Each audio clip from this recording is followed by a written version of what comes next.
Hello mga Marikoy, welcome sa aming mini vlog. Uunahan ko na kayo mga Marikoy, mahaba-haba itong ating video. For today's video ay nadapa nga itong ating baby Elise, pero hindi siya umiyak at siya ay tumayo ng sarili niyang mga paa. Ala, OA. At nung mga oras na to mga Marikoy, meron nga siya nakitang butterfly. Kaya ayan, nilapitan nga niya at tinitignan niya. O diba, nagtatawag pa talaga siya para lang ipakita itong butterfly. Kinagabihan nga pala to mga Marikoy at eto kami ni Baby Elise na ngapit bahay. Sumama lang talaga kami sa papa niya para lang mangapit bahay. Charot. At eto, for the patugtog nga ang mga person, kapag may ganyan, alam nyo na kung anong ginagawa nila. Nag-GG nga sila ng mga oras na yan, pero sumama kami ni Baby Elise. At eto nga siya, kahit antok na siya, pero ayaw pa rin niyang umuwi. At ayan, for the play nga siya sa cellphone niya. Hinahabol kasi niya yung papa niya, kaya eto nga, at sumama na lang kami. Malapit lang naman to, isang bahay lang ang pagitan. O diba, hindi ka matatakot umuwi dahil isang bahay lang yung pagitan, nandun ka na sa inyo. Eto namang babae na to, for the paganda-ganda pa, hala ka, sino ka dyan? At syempre, pagkatapos nga nilang magkinuman, eto nga to, uwi na kami. Alangan naman na magstay ka pa dun, hindi pwede yun. Charot. What?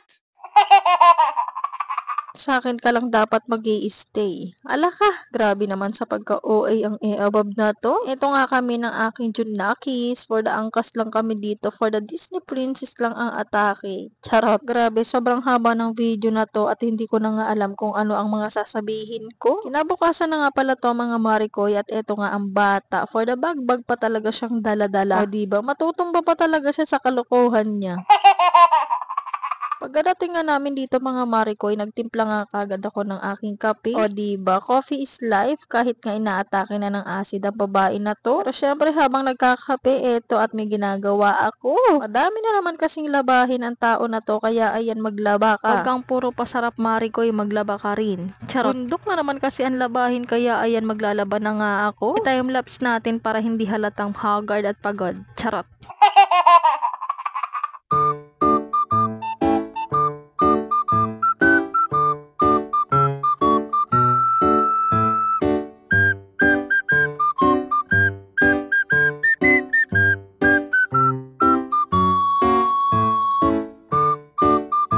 Pagkatapos ko nga magbanlaw mga Marikoy, din-dryer ko na nga rin. Pagkatapos nga mag-dryer, eto nga at magsasampay naman ng person. Sayang kasi ang init para nga makapagpatuyo pa ako. Nahabol ko kasi yung init at baka mamaya bigla na namang umulan. Pagkatapos ko nga maglaba mga Marikoy, eto nga at magkasama na naman kami nitong kaibigan ko. Kaya nga kami magkasama mga Marikoy dahil pupuntahan namin yung isa naming kaibigan. Dahil nag-chat siya na meron daw siyang ibibigay, kaya eto, hala, puntahan natin siya. Sabi niya magdala ako ng eco bag para nga doon na lang ilalagay yung ibibigay niya. Syempre ako, nagdala naman ako. Kaya eto, at for the lakad nga kami netong kaibigan ko. Ng mga oras niyan mga Marikoy, kinakapalan ko talaga yung mukha ko para nga mag video.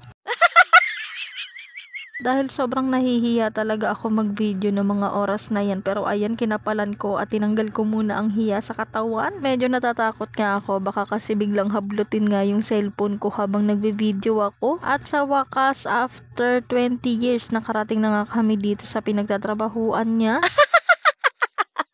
Wala nga kami ibang ginawa kundi magtawanan nga sa kalsada. Basta pag nagsama kami nito ay biyang ingay talaga. At ito na nga ang aming friend na isa. At ayan, hinagis ko sa kanya yung eco bag na dala-dala ko. Siyempre ako ang naghagis. Ako rin ang pupulot. O diba, napakakulit mong babaita ka. At ayan mga Marikoy, tumayo na nga siya para nga kunin yung ibibigay niya sa aming lugaw. Di siya nakatiis, so makikipagchismisan talaga siya. O tignan mo ang mukha. Ano bang mukha yan? Ayusin. Charot.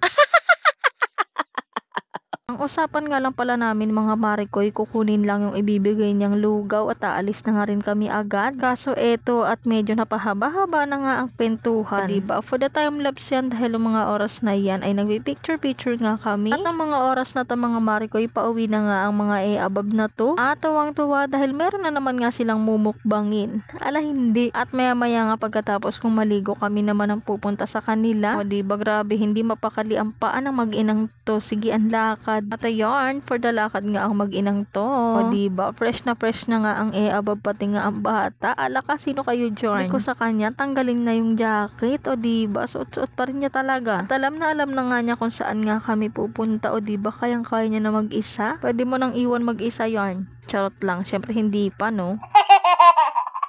Medyo hindi na nga maganda yung pakiramdam ko ng mga oras na to mga Marikoy. Dahil nga hindi ganun kaganda yung nararamdaman ko sa may bandang sikmura. At ang sabi nga nila ay baka nga acid na to. Ano ba naman kasi mga Marikoy kung ano nga yung bawal, ayun nga yung masarap. Charing. O diba, inaatake ka na ng acid mo, paano ba naman kasi? Ay napakakulit mo. Timpla ba naman ng kape, susunod-sunurin mo, ayan, atakihin ka ng acid. Makulit ka ha? At para nga malibang-libang naman ako, eto nga, at susuklayin ko nga itong buhok ko. Grabe, natutuwa ako dahil mahaba na naman nga itong buhok ko. At never na talaga ako magpapagupit mga Marikoy.